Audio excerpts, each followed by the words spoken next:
Kinumpirma ng Philippine Taekwondo Association na 5 atletang Pilipino ang makakasama sa 2024 Asia Qualification Tournament para sa 2024 Paris Olympics and Paralympic Games sa bansang China.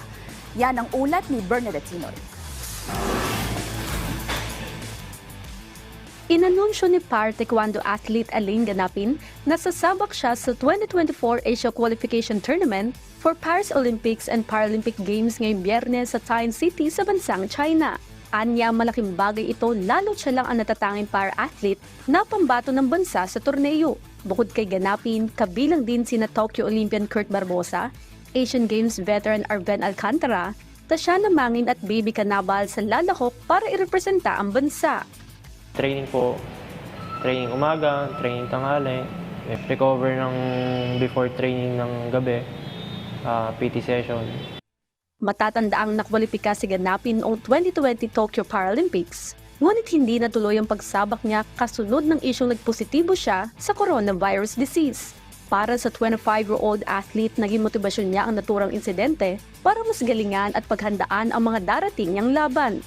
Mas okay yung katawan kasi may strengthening kami. Then, yun nga, with support of PT for recovery. Then, sa coaching, mas okay yung coaching. Kumbaga, mas totok sila ngayon. Samantala, binigyan din ni Ganapin na malaking tulong ang nabibigay ng sport para sa tulad niyang persons with disabilities o PWD.